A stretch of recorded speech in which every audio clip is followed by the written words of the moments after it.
Is our webinar for best practices for risk, issue, and change management. You should be seeing my slide. Give me a heads up if you don't. I'm going to look over here to the side every now and then just to keep my eye on the chat. And there are a couple of folks here from Echo who can help me with that. So thanks for joining.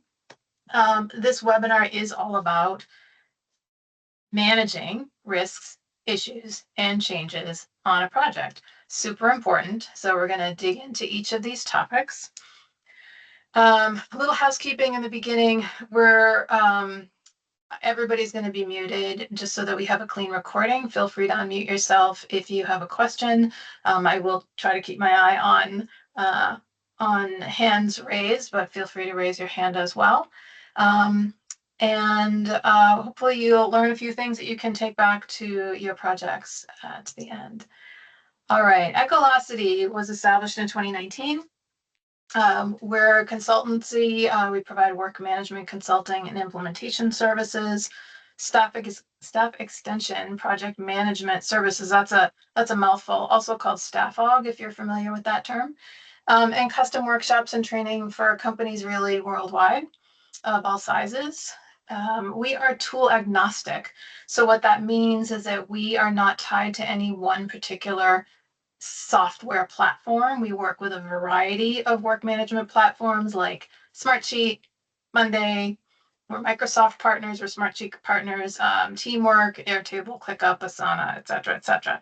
So when we're working with a client who is maybe looking to make some change in their own organization and looking for the best tool, we don't recommend anything in particular that we want to push on somebody. We recommend based on what's best for the client. So we're proud to be partners with some of these platforms and proud to be able to work with our clients to help them manage their projects better. You may know us as Echo Consulting. We recently branded to Echolocity, same company, same team, just a new name. All right, so let's start at the beginning, talking about risks, issues, and changes. So a risk, so I get this question a lot. What's the difference between a risk and an issue? A risk is something that might happen in the future that can affect the outcome of a project. It's future state, and it can be a positive risk or a negative risk. It doesn't have to be negative, even though most of them typically are. For an example, a project that you're working on has a limited budget, and the cost of equipment is going up. And so that may mean that you're going to exceed the funds available. That's a risk. Okay, it might happen. An issue is something that's currently affecting the project. It's happening now. It started as a risk at some point, whether you knew it or not, and it developed into an issue. So it's current state. So example, those equipment costs have risen to the point that the funds have been used up and you need to go to leadership for more money. Okay, that's an issue.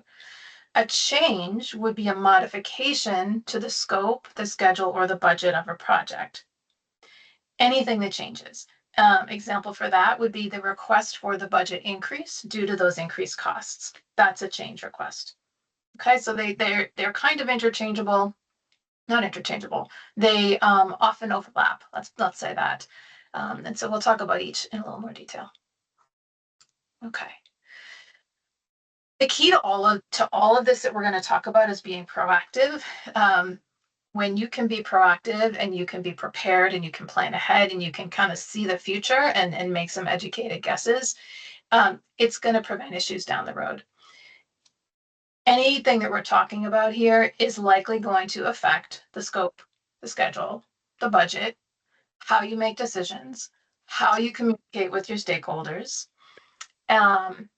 and affect the ROI, the return on investment, through monitoring. Hi, Debbie, welcome.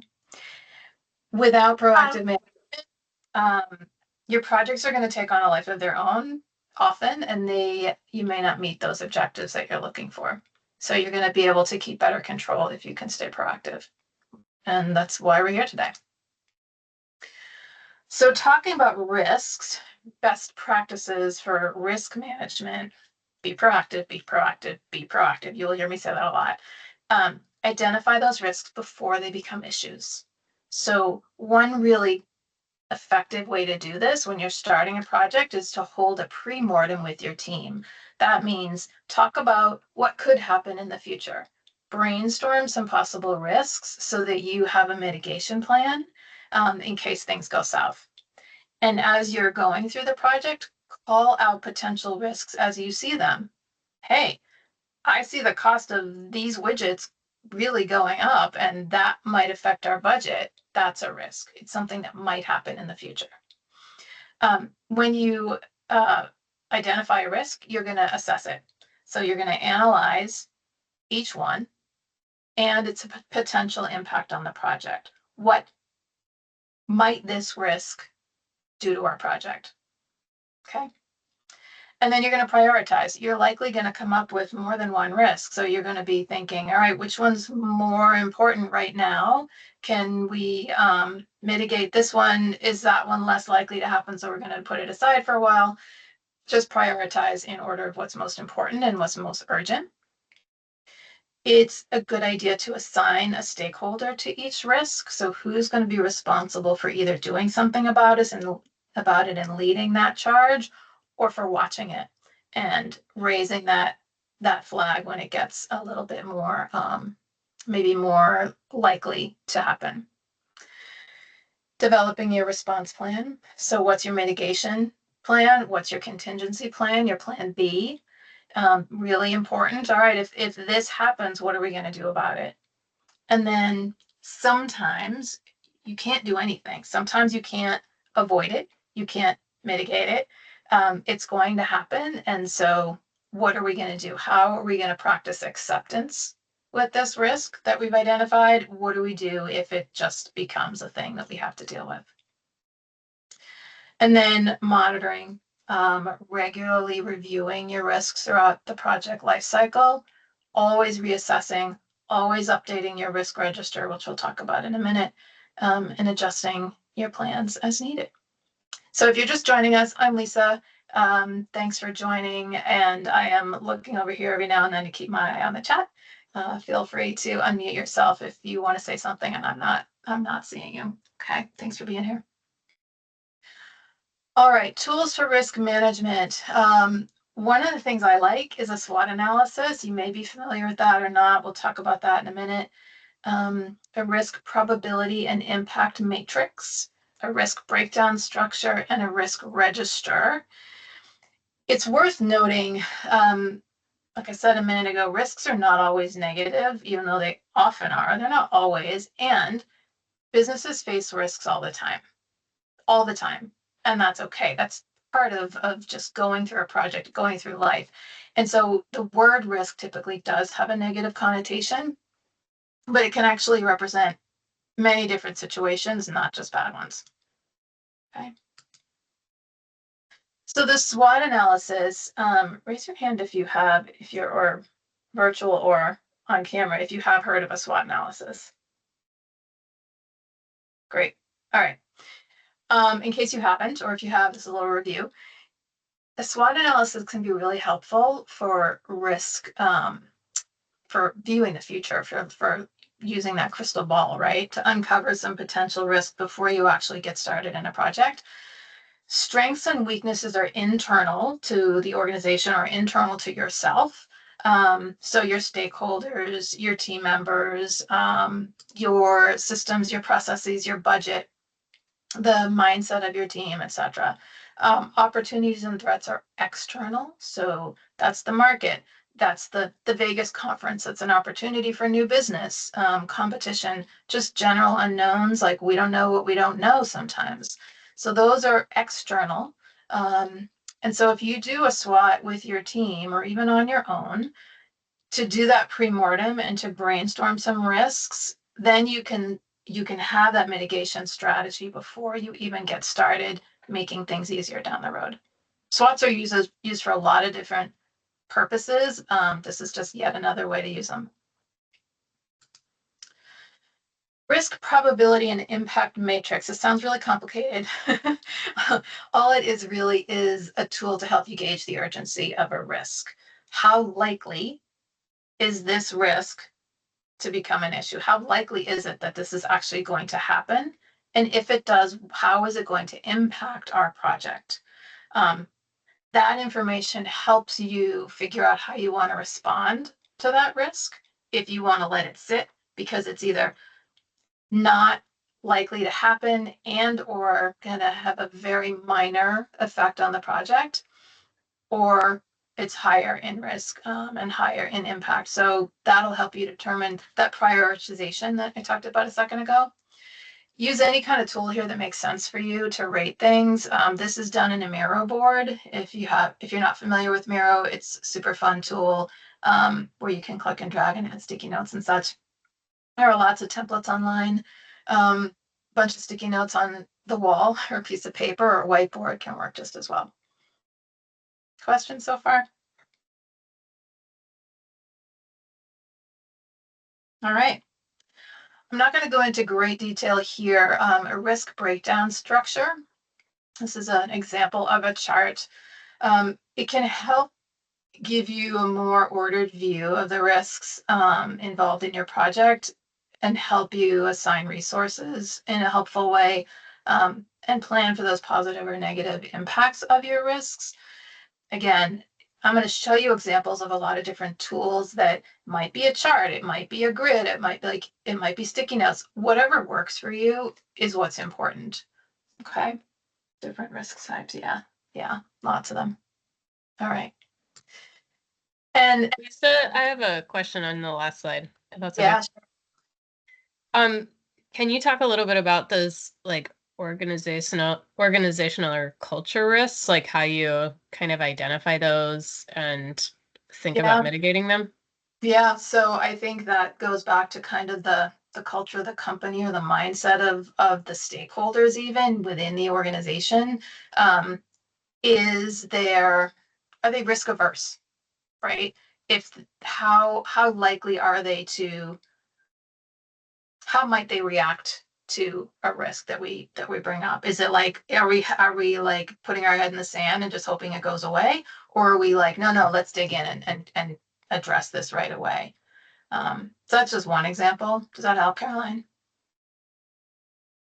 Building off of Lisa's point about risk averse, right? Like it is very much, and Lisa's going to jump into it, I think, a little bit later on about change management, right? It's like how willing and or able and what is their capabilities to adopt change is a huge organizational risk that we run into over and over and over again.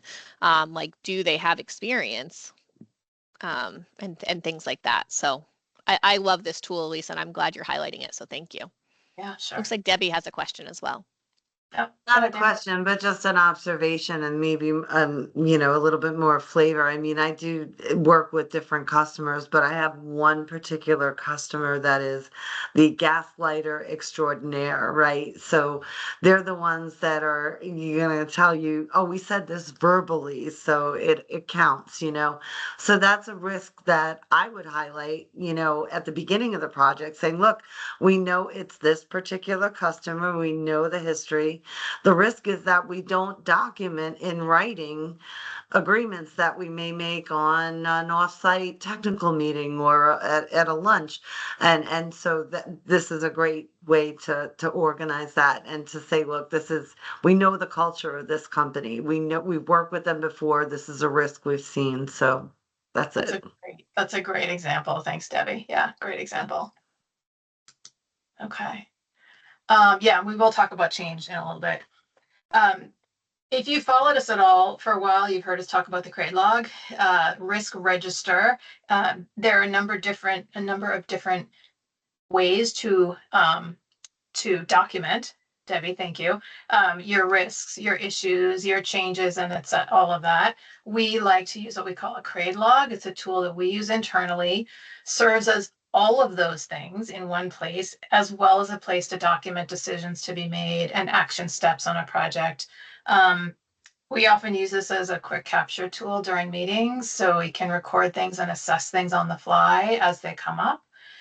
So you'll see this slide a few times throughout this presentation today because it really does apply to all of the things we're talking about. Okay. All right, moving on to issues. So we already know an issue is something that's happening now. Best practices with issues. Identify them early. If you haven't identified them as a risk first, and now they become an issue, or even if you have identified it and now it's an issue, call it out. Like, this is happening. Establish those channels for open communication so that you can spot issues quickly. Have regular members with your team. Have your stakeholders on board. Really, communication is so important. Oh, cool. Nice, Debbie. Love to hear that. Documentation, I'm going to say it a few times at least, right? Use some method that is consistent, that you can use consistently, for documenting the issue, for including the impact and who it's assigned to. Ideally, you want that to be used or at least visible to your entire team. Sometimes if you're the project lead or you're the project manager or you're the one in charge or you're the only one paying attention, just having that on your own, you can say, hey, this is what I see, and this is when I saw it, this is who it's assigned to, et cetera, et cetera. But ideally, the whole team really needs to be involved in this. Prioritization, assessing the issue's urgency and the impact on the project's objectives. That's really what that's all about, and adjusting accordingly. The resolution plan, what are you going to do about it? Develop a clear resolution strategy, assigning those tasks, assigning deadlines so that you can manage it. An escalation process. So really get clear on when and how issues should be escalated up the chain of command, or whatever that is for you. And I'll show you an example of that in a minute. And then stay proactive. I've said that word a few times already. Stay proactive when managing issues to prevent them from getting worse and affecting other parts of the project. So yeah, if you have an issue that's affecting this thing right here, I can guarantee you it's probably already or going to soon affect other things as well, other people, other parts. So definitely stay proactive. Questions there? I just had another question. Like, how much of this do you recommend kind of going over or presenting to the project team or the client, like right at the outset versus if you need it, or like as needed? You mean, what do you mean by it? Do you mean the Like, process? yeah, like you mentioned the plan, like make sure it's clear who you'd be talking to if you're escalating, that kind of thing. Like, is that Yeah. something you try to establish from the outset so That's a it's great recorded question. or, Yep, that's a great question. And I think this really ties into your communication plan, how you're communicating with everybody on the team and who needs to know what, who needs to have their hand in what. And sure, if this is something that, I guess in any project, right, you should be talking about escalation and what happens this, if, if this becomes something bigger than we thought it was going to be, and we need to like, if you're working with your line team, right, your team on the ground, and I think it's assumed that if something isn't going right, they're going to go to the manager, and then maybe the project manager, and then maybe the sponsor. But I think that it is worth having that conversation early on before things go south. Great question. And it's going to be different for every company. It's going to be different oftentimes for every project. Exactly what that is. Thanks. Tools, couple tools here that we'll talk about. The CRAID log you just saw, which is also your issue log. I'm going to show you a root cause analysis, escalation matrix, and impact assessment template, sort of. The CRAID log we talked about already. As we look at this again, you can see that there is an issue there at the bottom. It's a new issue. And it is critical. So we want to make sure that because we have prioritized it as critical, that's going to get the most attention. We've got a couple of risks on here still that are high, and we want to make sure we keep our eye on those. Okay. All right. Root cause Lisa, analysis. Yes. do you mind going back just one? And there's a question I just wanted to bring up. So oftentimes it can be really hard for people to admit that there's an issue. And so you've said it over and over again, like being proactive, being proactive. What are some of the strategies that we like to use, right, to make it okay to bring up an issue? Ideally, bringing it up as a risk, but like when an issue occurs, making sure that we are aware of it as soon as possible. Because I know you've spoken about this before in psychological safety and teamwork and all these other things, but can you just speak a little bit more about that aspect of this? Because Debbie had also mentioned like saying internal versus external, and that's a way of creating psychological safety, which is like, okay, only I'm going to see it or something like that. So I'll pause, but I know that this is an area that you're very strong in. Yeah, I think that there's a bunch of different things that come into play here. So if we're on a project and we see an issue come up, certainly calling it out and not pointing fingers. Like that's not the point, and that's not helpful. So it's like, I see this thing happening, and assign somebody to help mitigate that. So this particular issue in this example is assigned to Molly, and we've given it a due date. That due date can be like, we're going to check in on this date and just kind of see how things are. And Molly has the ability, she's empowered to be able to figure out who needs to be in her corner and what she needs to help with this issue. So I don't know if I'm doing this any service, Molly, but the way I approach issues with a project is not to point fingers. It's like, this is an issue, guys. What do we want to do about it? Who wants to take the lead?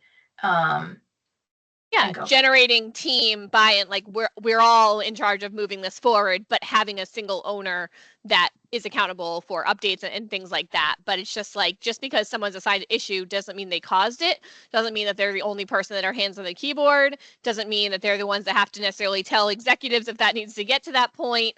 But there needs to be some way that we can collect issues without it being. So we've definitely seen executive sponsors or team members, it's like if there's an issue, all of a sudden everything melts down and it's very distracting. And so now the project team, not just project team, because we're talking about risk management, this can be operational team, but you need to have some safety, right, to be able to mention a risk and not have it shut down day-to-day operations. And so this is a constant struggle to make sure that you get enough visibility and transparency and things like that, but not clog up the process and or shut down. So issues are a normal part of day-to-day business. They're a normal part of a project. They're not an exception. They are the rule. And I think that issue management is part of, being a leader, period. And it should just be okay. Yeah, 100% agree. I was just on a project yesterday on a meeting with a client, and there's an issue that's been hanging out for a long time, and it's kind of something that it's like, it's kind of still there. We don't want to mark it as closed and make it go away because it's not 100% resolved. But yesterday I was like, hey guys, is this still an issue? What do you think? Is this resolving itself? And it turns out that yes, it was fine and we were able to close it. But yeah, it's something that we had a conversation about every single meeting. So thanks for that, active Molly. Yeah. All right. So one tool available to you is important. It's like, what's the cause of this issue, right? The root cause analysis is used when there's a problem with a project. It could be anything from a client not happy with some aspect of the project. It could be something about the team is blocked and has been, and deliverables are falling behind schedule. Any kind of problem, we want to find out why it's happening. And so I like the 5 whys tool because it helps you really quickly get to the root cause of an issue. So you identify the problem, what is happening, and then ask why. Why did that happen? Over and over until you drill down to the cause. So for example, the website launch failed. Why? Well, it wasn't done by the deadline. Okay, why? Why wasn't it done? Well, the stakeholders kept putting off the work. Why is that? So you go on and on. It wasn't a priority. They didn't grasp the urgency. The value wasn't communicated. So the root cause of this particular example is lack of communication and prioritization. It can be a lot of different things. Oftentimes it comes down to communication, But this tool is really going to help you identify what that cause is so that you can come up with a solution. So it's a really fun one to use. I guess if fun, you can say in the same sentence as issues.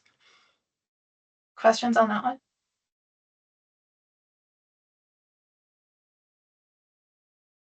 Another tool is Escalation Matrix. This one's super simple. This is an example of a customer support escalation, identifying at what points the issue can be escalated up the chain. So these things can be super simple with stick figures on a piece of paper. It can be complex with a big spreadsheet. It depends on the project. It depends how you work. I substituted here for your customer support representative. You have your team members. For your supervisor, maybe it's the project lead. Then you have the project manager, the project sponsor, and the executive, someone at the executive level. So again, this is very, very simplified. You're going to want to have some sort of process in place, Caroline. That goes back to your question too, right? When things happen, at what point does it get escalated to the next person or the next level? Yep, Debbie, yep. I'm seeing your comment there. Definitely.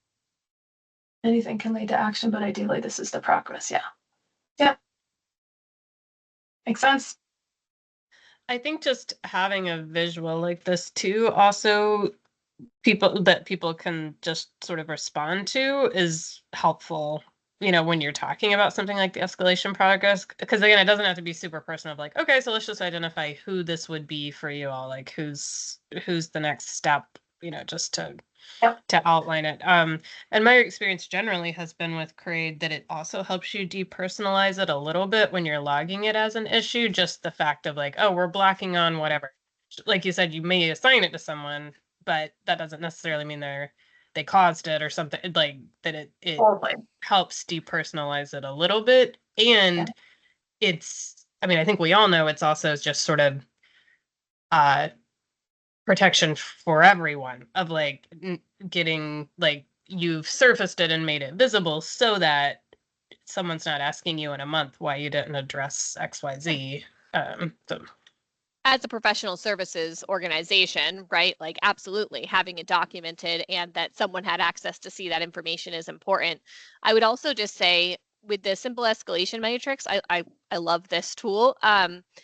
And I think it's important when dealing with an issue and risk that we're clear about asking for advice versus asking for action versus the transfer of ownership. And so this is where I get a little bit nervous with the escalation matrix, that like if I told my manager or my project sponsor that somehow that took away responsibility. And so whenever I use a tool like this, I just want to be very, very careful that I'm being clear in terms of, am I asking for advice? Am I asking for an action to be done? Or am I asking for the transfer of ownership? Just like transferring ownership of the risk, transfer ownership of the issue. And so that's where, Lisa, we talk about RASCI and everything else a lot, but just understanding what those are for that. Because Echo, we always say single owner for an issue, that person is the one that's responsible, but that doesn't mean that's the person.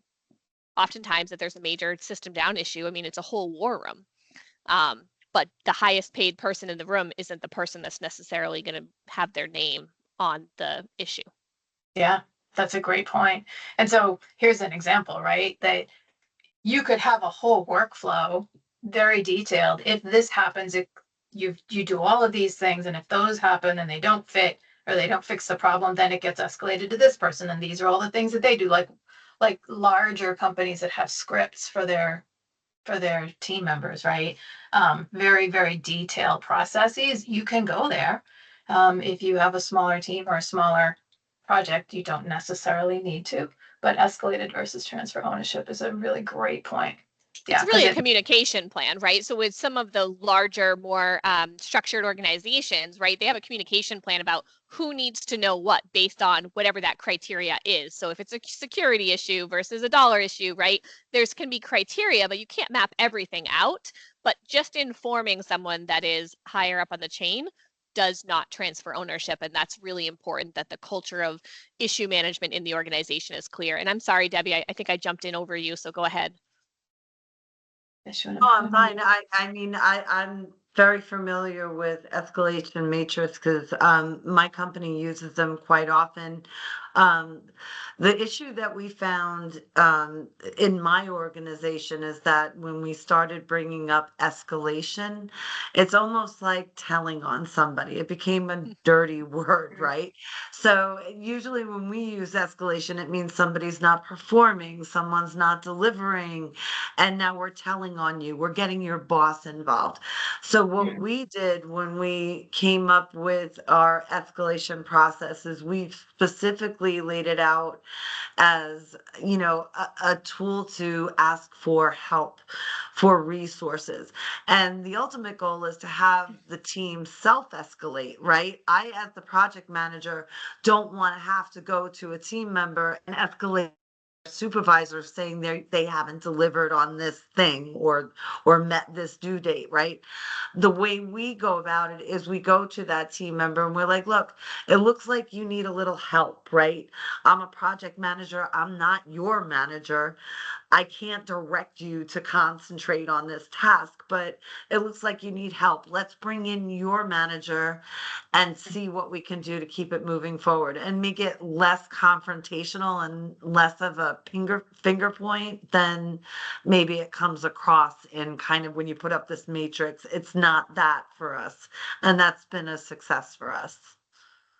I love that reframe. Yeah. I'm glad that's worked for you. Yeah, because it can get personal or it can feel personal, right? So that takes it out of it. Nice. Thanks for sharing. All right, we ready to move on from escalation? Okay. So the impact assessment matrix, you will notice maybe that this is the same grid we used for the risk assessment tool. However, we're just imagining that at least some of those risks did become issues.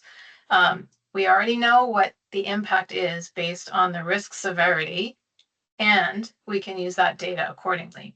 So this is why it's really important to keep your risk register current, because you've already identified where on the scale those risks are. And when they become an issue, then you can say, oh, hey, I already know a lot about this risk, this issue, because we've already been planning for it.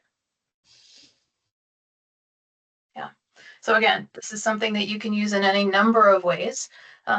But I just wanted to show you how they're two different tools, but they can be really exactly the same thing. Okay.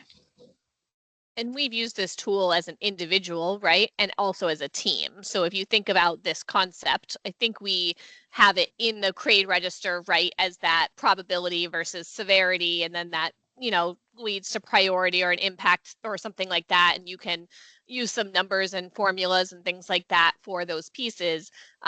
But you can also have multiple different people weigh in on this with their different subject matter expertises. So if you're able to do this within a meeting and within that group of subject matter experts, that's one thing, but you can also do this. We've seen several organizations use this concept in a formulaic way with multiple different members, especially with organizations that have specific quality checks or engineering checks or security checks or things like that. So it's like a security assessment of the risk versus something else. So this is just like the most simple form of it. Exactly.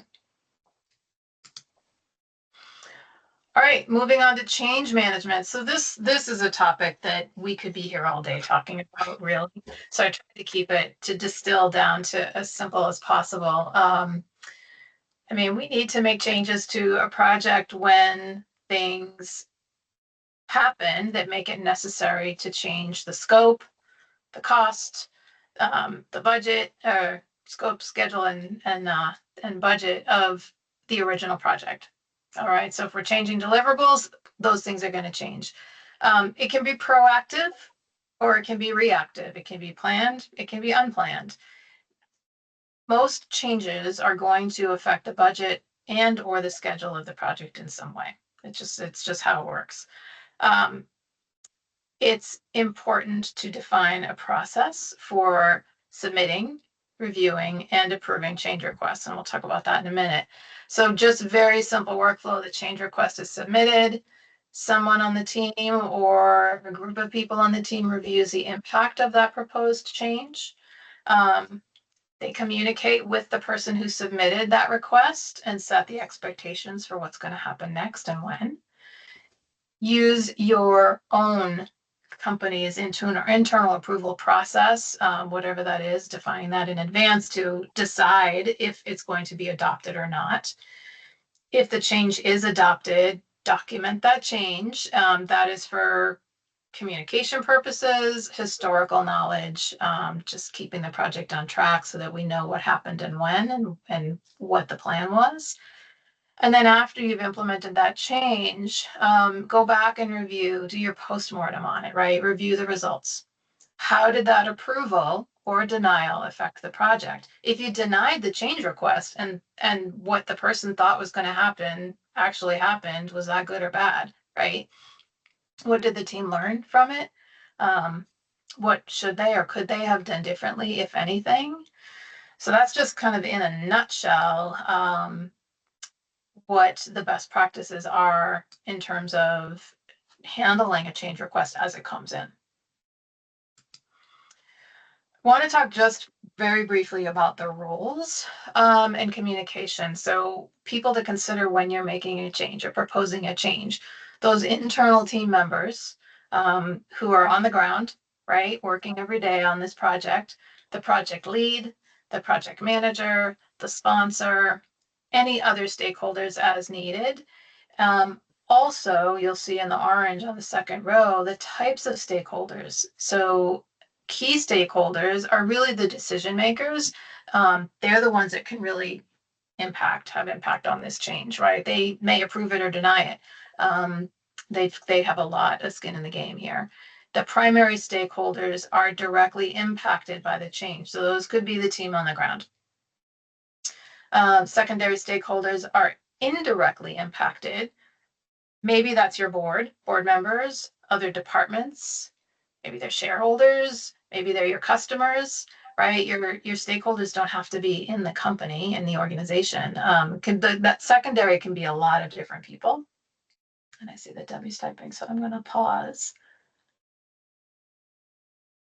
No, I'm sorry. I don't want to interrupt. I'm No, you're just fine. I tend to organize, my communication revolving around the roles. So like I have my team members and my key stakeholders that I have to be in contact with on a minimum of weekly, but usually a daily basis, right? And then the secondary stakeholders will maybe be that next level, the managers who just want to be updated once a month. And then I do have a quarterly, like senior executive level review. And the audience for each of those levels of communication is very different. So, that's how I kind of separate them out. Like, I don't look at, are you a team member or project lead? I just look at, am I communicating with you every day or every week? Then you get this level of detail. With you every month, then maybe you get a different level of detail, maybe a higher altitude from that type down look. And then the senior executives, they don't care about the action items. They don't care about, this person or that person. They just want an overall picture every 3 months of how things are going. So, I agree with this slide a little bit to identify each, but I think it can be a little bit simpler when you just focus on the audience when we're talking about communication plans. Yeah, that's great. Thanks for that feedback. I love it. I think it's also to understand like what culture exists in the organization already in terms of the frequency of communication so like we kind of touched on this when we were talking about escalation. So oftentimes organizations have a regular weekly or biweekly or monthly expectation for certain types of communications. So for change management, for a more mature organization, there's a change management process with key stage gates and or expectations throughout there. So it's very clear. When you're going to an organization that doesn't have a clear change management process and or doesn't have a clear communication concept of roles or something like that, and that you're coming in as a project manager, at that point, you can set expectations if there are no expectations there, if that makes sense. So you're basically saying like, this is my assumption or this is how I'm planning to communicate. You certainly don't want to go against the grain of what already exists in the culture or the expectations, but sometimes we get put into situations where those are not clear. And then I think the role is for changes, this is how I'm going to. So we are a professional services organization. Some organizations have a change management process for scope and it's already built into a master service agreement and there's already like understanding. Others don't, and we put forward ours in terms of how that process works. So I like to lead like by example, adding value, like here's how this, here's how we are anticipating working. And then if they have a different process that we can adopt and or follow, that's awesome. So I think that's what you were saying as well, Debbie, just maybe a little different flavor of it, which is like you already have set expectations for communication touch points for all of these different stakeholder groups. You're moving these into existing communication patterns versus forcing them out into a project specific case, which is the best way to do it for sure. And exactly, like, so I'm a global project manager. We manage projects in about 13 different countries with different teams, and there are 10 people on my team.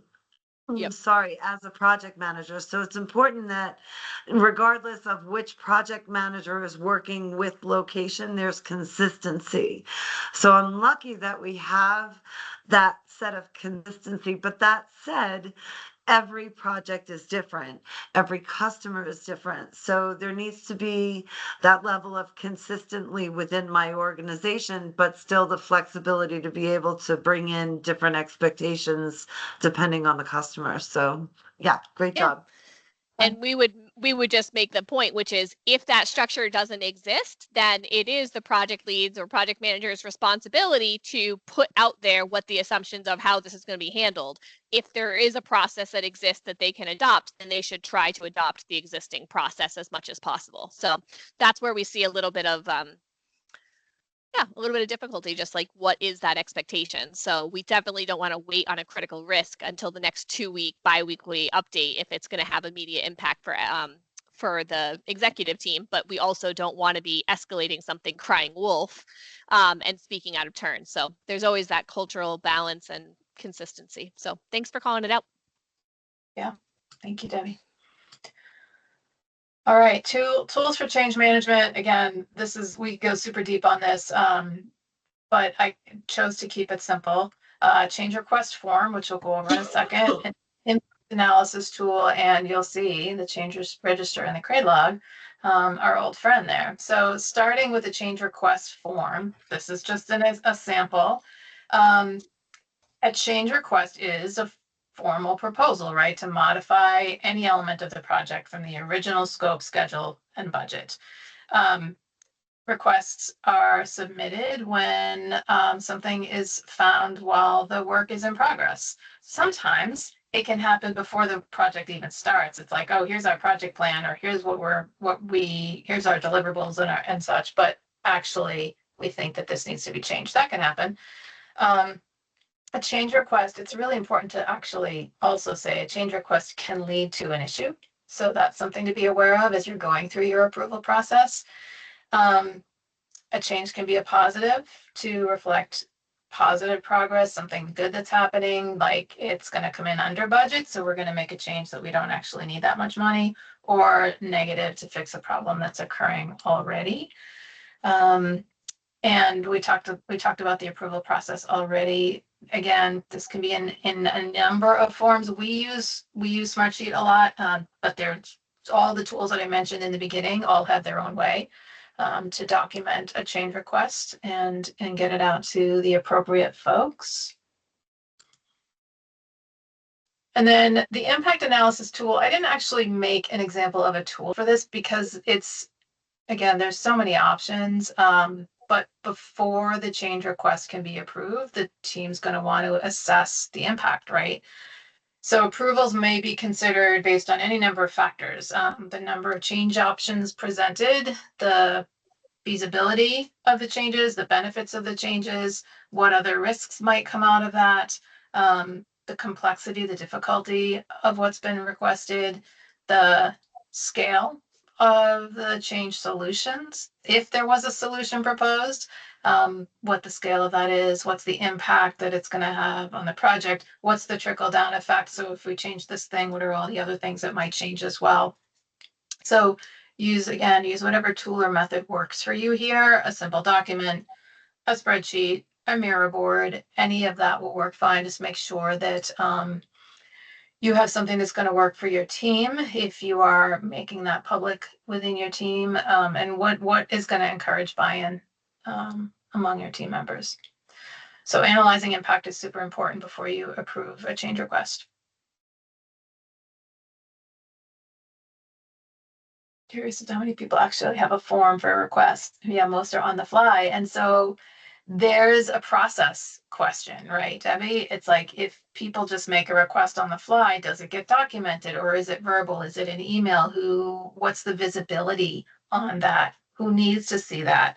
And do people actually use the form if one in place? That's a training issue. It's like, if this is our process and we want you to use this form, how can we make this available so that it is easy for folks to use it and effective? I think, And I would just and oh, I'm sorry. And that's my question, right? So we've adopted Smartsheet as a project management kind of platform. We're trying to bring all of the project managers into that platform, and it's easy to create a form, but when not everybody has buy-in, that is the process, and that is, I mean, everybody's going to say it's easier for me to just attend a meeting and say I have a change, right? How do you identify the person responsible if there is a form for filling it out, especially if the change is coming from the customer? So who's responsible for that? And also, what's the follow through? Like, you fill out that form, and where does it go? It goes into the ether. Who decides where that data goes? So those are my questions on that. Yeah, and those are great. So definitely, who's responsible for managing the sheet that is attached to this form, right? Who's responsible, one person or more, to keep an eye on those things so you can set alerts, automation, so that when a new issue or change request, is submitted, somebody gets notified, right? And then what? That's part of your process. Super important. If you're in a meeting, if you have the person that is just like, I don't want to use this thing, I'd rather just talk about it in meeting, sure, have the form open or have the sheet open during your meeting and document those things right there. That's one way to get around that. It's not necessarily encouraging adoption of the tool, but in the end, it's still going to get those things captured, right? While you're still working on them to get more comfortable with it. And sometimes it's just set in their ways, don't want to try something new, or risk averse or change averse. And so they might just need some grace in adopting that. And sometimes there is a little bit of tough love that's needed too. So it really depends on the people and the organization, but it definitely needs to be part of your process, that responsibility piece. Who is responsible for managing this when these come in? Where do they go from here? Lisa, you've got 10 minutes left, and I would just say one thing here. So there's the submission of a form. So I would say, on one hand, an informal form process, I would say almost all organizations have some form of way of providing information, whether it's a meeting, whether it's a form. The concept of a form is just, what information do you need in order to have a change request? I would say a bigger question that we like to help organizations understand is that change requests do not only represent changes in budget, but there needs to be a culture around what actually needs to be logged as a change, and that changes over the course of a life cycle, because some organizations are more agile or iterative versus a more waterfall or traditional approach. So there is still change, and what actually is a change order versus not. What's the minimum information that needs to be provided? And then, to your point, Debbie, and to your point, Lisa, there's the review process. There is the updates, adjustments, because the first draft of whatever change request is requested might not get approved, the approval process, and then the communication of that approval and what happens after that to actually get that managed in. So change management, I think we have a whole webinar on it somewhere else. Like, I love this, but yes, you are required to put information about it. And even if it's just a CRAID log with like, here's the name of the change, what type of change it is, or something like that, something is better than nothing, I would say.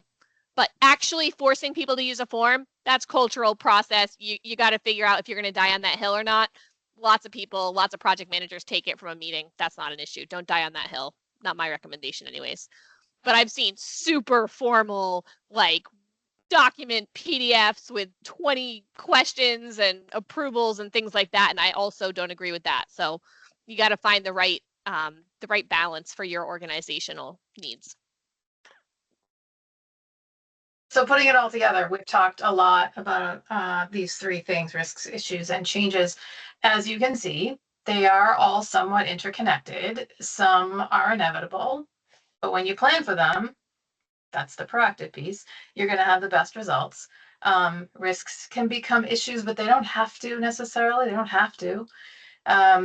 Issues can lead to change requests, and a change request can cause more issues. So that's something to keep in your focus.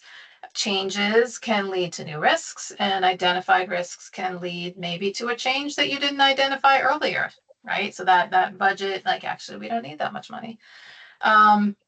So hopefully you've got a solid understanding of what these three are, how they work together, how you can manage them in your projects, excuse me.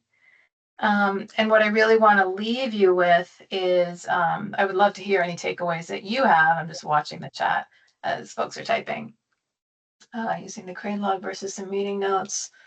Adopted this as a pilot for a large project. Nice. No forms, immediate feedback, evaluation, etc.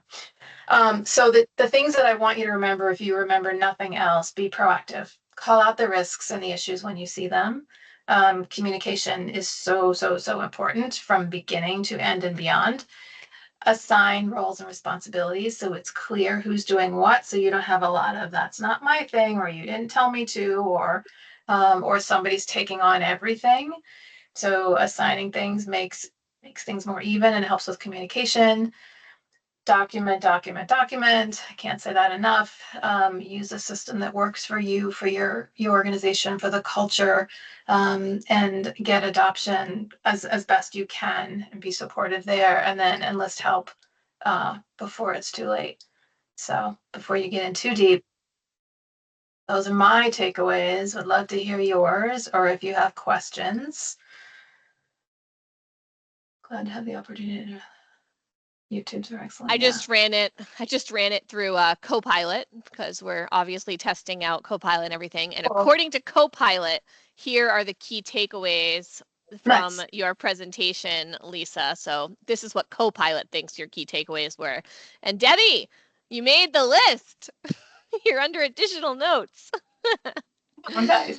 If you guys haven't checked out Copilot and you're a Microsoft organization, it's really exciting, but doesn't quite move into task management. So if Debbie's point about like the CRAID log and everything like that, it's great to summarize so project managers aren't summarizing notes after the fact, but still we strongly believe into bringing it into a task management ownership and things like that. So we've been exploring with Loop and Planner and some other tools as well on how to make these meetings more effective.